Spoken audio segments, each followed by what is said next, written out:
8 decades on this planet, and suddenly the hardest battles are the ones no one warned you about.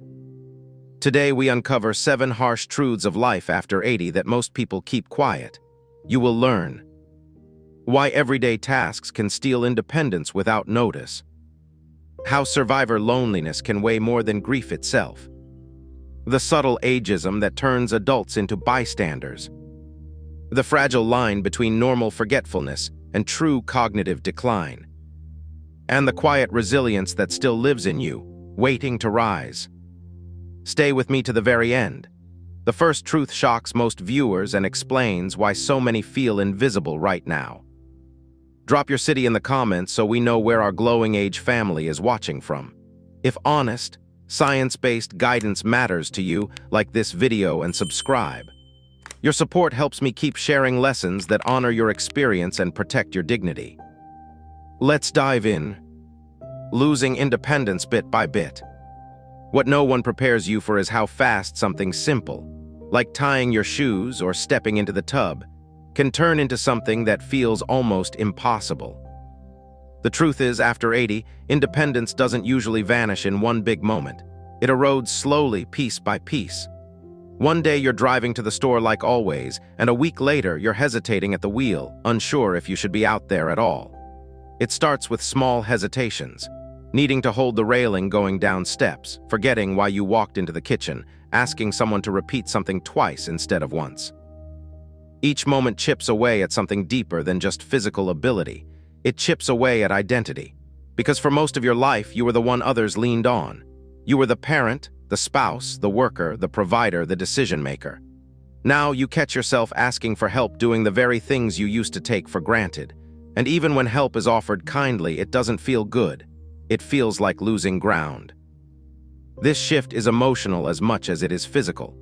Researchers from the National Institutes of Health have found that losing the ability to perform basic daily tasks, like dressing, bathing, or managing medications, is one of the strongest predictors of depression in people over 80.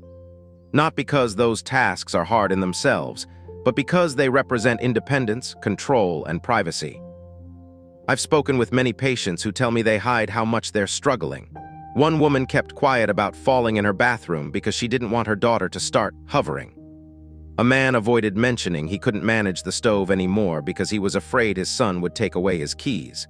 This silence often comes from fear, not just of change, but of being treated differently, of being told what you're no longer allowed to do. But hiding it doesn't stop the decline. It only makes you walk through it alone. There is a quiet grief that comes with every step you stop taking, every door you stop opening, every item you stop reaching for. And grief, if unacknowledged, turns into frustration, shame, or numbness. The hardest part? Most of society misses it. To the outside world, you may still look fine. You're not in a hospital, you're not using a wheelchair, so people don't see the courage it takes just to get out of bed with aching joints, to get dressed when your hands won't cooperate, to make it through the day while feeling like your body is working against you. But I want you to know this: needing help doesn't make you weak, it makes you human. Everyone, at every age, needs help with something. The difference is, when you're younger, no one makes a big deal out of it. But when you're over 80, every act of support feels like a spotlight. Here's what matters now: staying involved in your care. When someone helps you, stay present in the decision. Ask questions, set preferences, don't let people take over what you can still do. Independence isn't all or nothing. It's not black or white, it's a spectrum. Maybe you can't do everything you used to, but you can still do something. That something matters. Practical changes can help. Install rails and grips not because you're weak, but because you're smart. Use a walker not because you've given up, but because you want to keep moving safely. Accept assistance not because you can't live without it, but because you want to live well with it. The goal isn't to pretend nothing has changed. It's to meet the changes with dignity, clarity, and a plan. You're still the one steering this ship, even if someone else is helping you trim the sails. In the next section, we'll talk about something even harder than the physical decline: the emotional weight of being the one who remains when everyone else begins to go. Let's look at what it means to outlive the people who once filled your world. Outliving friends and family. No one warns you how heavy the silence feels after the funeral's end. Living past 80 often means becoming the historian of your own circle, the last keeper of shared stories, inside jokes, and memories that now exist only in your mind. Each year the phone rings less, holiday cards come back marked address unknown, and familiar voices fade from the world one obituary at a time. You find yourself saying, "She would have loved this," or "He would have laughed at that," and realizing there's no one left who understands what you mean. This loneliness is different from the loneliness of younger years. It is entwined with grief and a quiet sense of disbelief. Epidemiologists call it survivor loneliness, the emotional toll of outliving close peers. Studies in the journals of gerontology show that people over 80 who have lost multiple lifelong friends or siblings experience a sharp decline in life satisfaction, even when they still have family nearby. Because family love is powerful, but it doesn't replace the easy shorthand of someone who knew you at 20, 40, and 60. The hardest moments often arrive unannounced. You reach for the phone to share a news headline with a friend, then remember they're gone. You sit at a restaurant and instinctively glance toward the seat your partner always took. Grief revisits without permission, sparked by a song on the radio or the smell of a familiar perfume. It's grief layered upon grief, a stack of goodbyes that never fully settles. Yet it is precisely in this era of loss that new forms of connection become vital. I encourage patients to think of friendship the way gardeners think of perennials. Some bloom for decades, others must be replanted. Community centers, volunteer groups, even small discussion circles at libraries can introduce you to peers who also carry deep histories.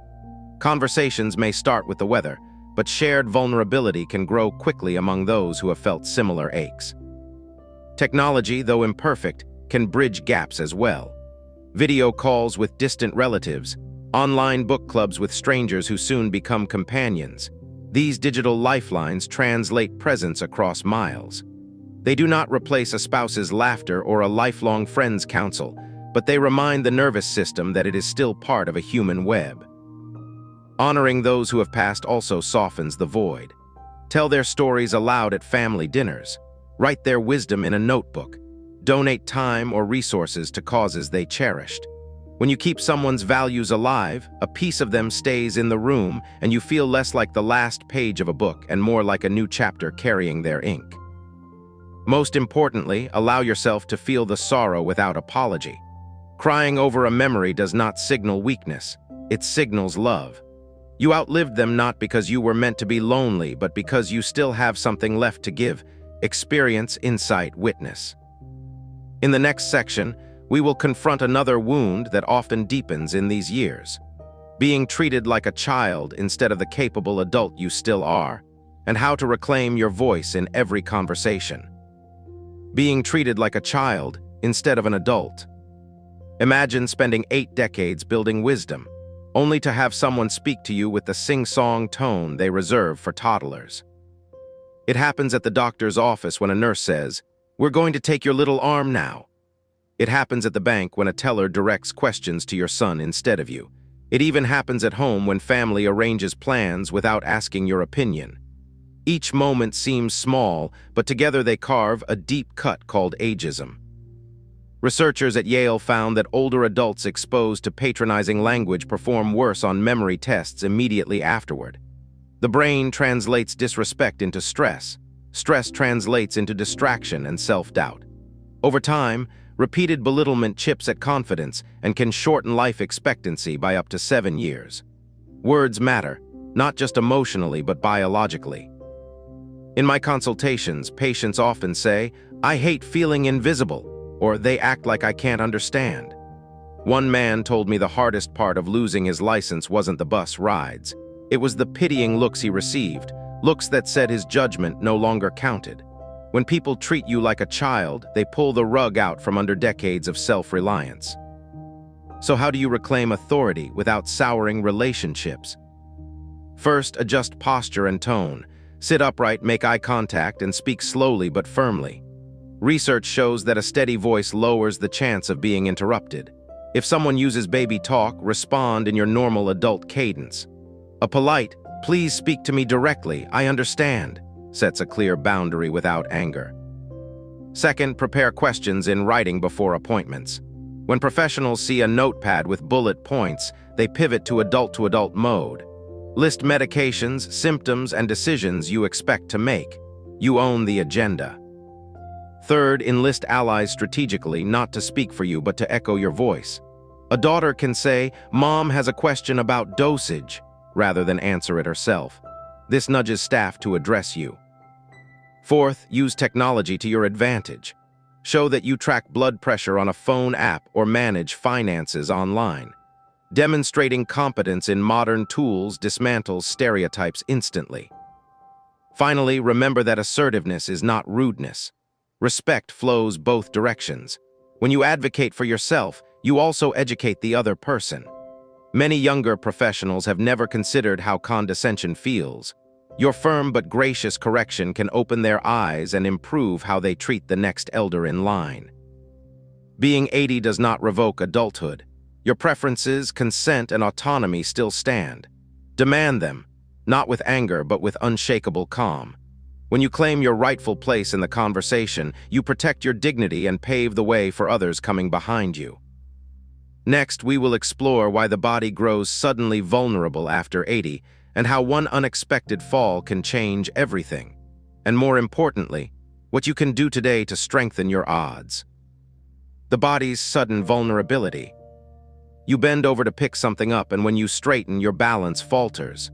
You catch yourself on a nearby chair, heart racing, breath short. It wasn't a fall, but it could have been. And that realization changes everything. After 80, the body no longer gives gentle warnings. It gives sharp ones. One missed step, one slip on the bathroom floor, one long afternoon without water. Vulnerability arrives suddenly, even when you've done everything right. That's what makes this part of aging so unsettling, not the change itself, but the speed and unpredictability of it. At this age, your skin is thinner, your reflexes slow, muscles that once rebounded from fatigue now take days to recover. Bones become porous. According to the CDC, more than 1 in 4 people over 65 falls each year, and the risk increases dramatically after 80. A single fall can lead to fractures, hospital stays, or permanent mobility loss. It's not just the injury, it's the aftershock. The confidence to walk unassisted, the courage to climb stairs, the freedom to leave the house, all of it can vanish in an instant. I once treated a man who'd always prided himself on independence. He lived alone, still cooked his own meals, and even volunteered at the local library. But then he tripped over a rug on his way to the bathroom one night. A fractured hip, 6 weeks in rehab. When he returned home, nothing felt safe anymore. He stopped cooking, stopped volunteering. Within 3 months, the man who once walked a mile each morning barely stepped outside. This is what I want to help you prevent, not just the fall, but the fear that follows. The vulnerability isn't your fault, it's biology. After 80, your body's systems age at different rates. The inner ear, responsible for balance, becomes less responsive. Nerve signals slow, making reaction time longer. Vision changes even with good glasses. And hydration, the simplest fix of all, is often overlooked, yet dehydration alone can cause dizziness, confusion, and weakness. But here's the good news. Vulnerability doesn't mean powerlessness. Let's start with the home. Remove rugs, add non-slip mats, and improve lighting in every hallway. These are not signs of weakness. They're signs of foresight. Consider installing a grab bar by the toilet, a shower chair, or a raised seat on the bed. Think of these as tools, just like reading glasses or hearing aids. Tools support dignity, they don't diminish it. Second, build strength intentionally. Studies show that light strength training, even seated, can improve balance and reduce fall risk by over 40%. You don't need a gym. Resistance bands, hand weights, or even a sturdy can of soup can engage your muscles daily. Your legs, your core, and your ankles need consistent attention now, not just for movement, but for protection. Third, check your shoes. Footwear should be snug but supportive with non-slip soles. Many older adults wear slippers around the house that offer zero stability. That's like walking on ice with socks. Small adjustments here can prevent life-changing events. Finally, talk to your doctor. Ask for a fall risk screening. Review your medications. Some cause dizziness or drowsiness that increases your fall risk. Bring up symptoms you might have ignored before. Sudden fatigue, lightheadedness, foot numbness. What seems normal for your age might actually be fixable. Being vulnerable doesn't mean being broken. It means your body, after a lifetime of service, is asking for support. Give it the respect it deserves. Adjust your environment, strengthen your foundation, and remain active, not because you fear falling, but because you still have living to do. Next, we'll shift to one of the most private fears that many hide even from family: the fear of losing your mind. Let's talk about what cognitive decline really is, and how to know the difference between normal forgetfulness and something more. Fear of losing mental sharpness. You walk into a room and forget why. A name is on the tip of your tongue but refuses to come forward. You reread a sentence twice before it sinks in. At 80, these small lapses no longer feel like quirks, they feel like warnings. And the question begins to whisper, is this just aging or am I slipping? This fear is one of the most deeply personal and rarely shared. Physical decline is visible. You can talk about your aching knees, your stiff hands, or a recent fall. But memory loss, confusion, even momentary disorientation, these strike at identity. You may not say it out loud, but the fear is there. Will I lose myself before I leave this world? Here's the first truth you need to hear. Not all forgetfulness is a sign of dementia. The brain, like the body, changes with age. Slower recall is expected. You may forget where you placed your glasses or occasionally mix up a grandchild's name. But recognizing the mistake, retracing your steps, and functioning independently are all signs that your mind is still working, just at a different pace. What separates natural aging from cognitive decline is not the forgetting itself, but how you respond to it. In early Alzheimer's or other dementias, people may forget what the glasses are for. They may ask the same question repeatedly, not remembering they asked it before. They might get lost in familiar places or struggle to follow a familiar recipe they've made for years. These are different from normal lapses. They interfere with daily living. But fear doesn't wait for evidence. It creeps in quietly. You might stop speaking up in conversations, afraid of using the wrong word. You might hide your struggles with the remote or the calendar, embarrassed by the things that used to feel effortless. That isolation only deepens the anxiety.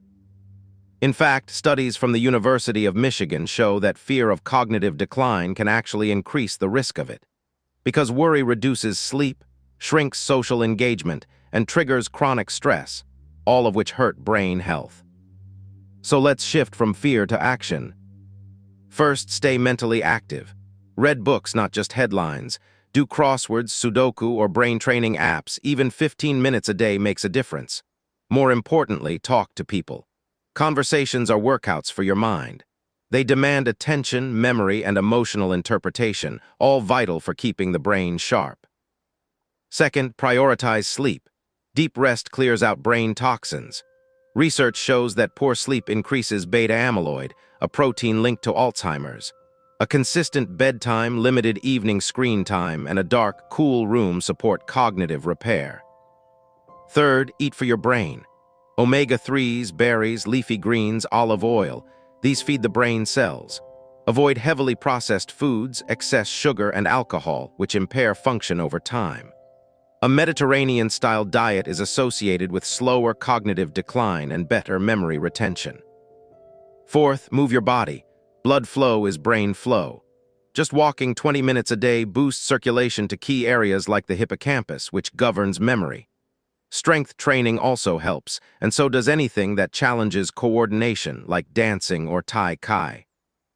And lastly, talk to your doctor. If memory issues are increasing, don't hide them. Early detection of cognitive conditions opens the door to support, planning, and sometimes treatment. New medications and interventions are emerging, but they only work if the signs aren't ignored. Remember, your mind is still yours. It may need more time, more care, and more rest, but it's not lost. Not every moment of forgetfulness is a red flag. Sometimes it's simply your brain asking you to slow down, focus, and honor the work it's done for decades. In our next section, we'll talk about something more invisible than memory, more quiet than pain. The feeling that the world is moving too fast, and how aging can make your surroundings feel foreign, unfamiliar, and even overwhelming. Let's talk about the grief of watching life outpace you, and how to find peace in a world that won't slow down. Grieving the pace of life. You step outside and the world feels faster than you remember. Teenagers speak in words you don't recognize. Technology changes weekly. The stores you once loved are gone, replaced by self-checkout lines and things you have to scan. Even your own street, once filled with familiar faces and familiar rhythms, has changed. The neighbors moved, the noise level rose, and you start to feel like a visitor in your own life. This is one of the most overlooked realities of getting older after 80. The quiet grief of a world that's moved on without you. It's not just about phones or computers. It's about culture, conversation, speed, noise, all of it. The pace of life has shifted so dramatically that many people over 80 feel disoriented, not because their minds are failing, but because everything around them has become unfamiliar. That feeling is real, and it hurts. You remember when people had time to talk, when phones were attached to walls, when a handwritten letter said more than any text message, when neighbors stopped by without warning, when Sundays were quiet, when family dinners meant face-to-face time, not everyone staring into their screens. Now you watch families at restaurants where no one speaks. You hear music on the radio that doesn't sound like music. You see headlines that feel like they belong to another planet. And underneath it all, there's a grief that no one talks about. A grief for the pace of life you once knew and loved. This kind of grief is not loud. It's subtle, lingering. It shows up when you try to follow a conversation and feel left behind. When you open a birthday card from a grandchild and can't read the handwriting. When you stop going to places you once loved because they don't feel the same anymore. And here's the truth. It's okay to grieve the way things used to be. It doesn't mean you're bitter. It means you're paying attention. You've lived long enough to know the value of slower moments, face-to-face kindness, and real connection. You know the cost of this new pace, not just for yourself, but for everyone. But you are not powerless in this. You can slow your own life even if the world keeps spinning. Create a rhythm that honors your spirit. Reclaim space for stillness. Keep traditions alive, write letters, light candles, tell stories. Let your home be a sanctuary of calm in a world of noise. You don't need to keep up with everything to stay relevant. Staying rooted is its own kind of strength. But that doesn't mean isolating yourself. Choose your touchpoints wisely. Learn enough technology to connect with those you love. Ask a grandchild to teach you how to video call. Join a book club where conversation, not speed, matters. Volunteer in places where your pace is an asset, like mentoring, reading to children, or helping in a community kitchen. And when you feel that sadness creeping in, the sadness of being left behind, acknowledge it. Sit with it, name it, but don't let it harden into withdrawal. The world may move fast, but wisdom doesn't, and your wisdom still matters, maybe even more than ever. A slower pace doesn't mean being out of touch. It means being in deeper touch, with yourself, with others, with life. The trick is not to match the world's speed. It's to offer the world your steadiness. In our final segment, we'll talk about the hidden strength it takes to keep showing up, despite all the loss, all the change, all the noise. We'll look at what it really means to be resilient after 80, and how quiet courage is often the most powerful kind. Rediscovering quiet strength. You've made it to a stage of life few fully understand, where everything you once depended on has changed, yet here you are, still waking up, still facing the day, still holding space in a world that rarely slows down to notice you. What's often missed in conversations about aging is this. It takes an enormous amount of strength to grow old with grace. You may not lift heavy things anymore, but you're carrying weight others can't see. The weight of loss, the weight of letting go, the weight of staying present while your world shrinks, shifts, and redefines itself. That takes resilience. In my work, I've met people who have buried spouses, outlived siblings, said goodbye to lifelong friends, and yet they keep going. They drink their tea. They water the garden. They keep a seat open at dinner for company, even if it hasn't come in months. That quiet hope, that is strength, that is survival. Resilience doesn't always look like action. Sometimes it's in the stillness, in making the bed even when no one will see it, in choosing to get dressed instead of staying in pajamas all day, in writing a birthday card by hand when your fingers hurt just to remind someone they're loved. After 80, strength shifts from the physical to the emotional and spiritual. It's no longer about running marathons. It's about endurance, about perspective, about weathering disappointments and finding meaning in small, daily moments. Psychologists call this emotional resilience, and studies show that older adults often score higher in it than any other age group. You've lived through wars, recessions, deaths, and disappointments. You've reinvented yourself more than once. You've watched the world evolve faster than you imagined, and yet you continue to adapt. That wisdom, the lived, felt, earned kind, is priceless. You may not post it on the internet or teach it in a classroom, but it radiates from you when you speak, when you listen, and when you simply sit beside someone in silence. The younger generation doesn't always know how to ask for it, but they need it more than they realize. Your presence is a living archive of life's real curriculum. You carry stories that remind us what matters: patience, forgiveness, humility, humor, and love. In a noisy world obsessed with speed and achievement, your way of being, a little slower, a little quieter, a little deeper, is more necessary than ever. That said, you must remember this: you are still allowed to grow, still allowed to dream, to learn something new, to surprise yourself. There's no rule that says wisdom and wonder can't coexist. I've seen people take up painting at 85, learn to swim at 90, and fall in love again at 92. You may have fewer steps ahead than behind, but each step still holds value. Every breath you take is a moment to show the world that age is not just survival. It's a form of brilliance, refinement, and grace. So if today feels hard, remind yourself of what you've already endured. You have navigated decades of change. You have said goodbye without losing your capacity to care. You have found joy even when it was scarce. That is not weakness, that is power. And in case no one has told you recently, the world is better because you are still in it. Not because of what you do, but because of who you are.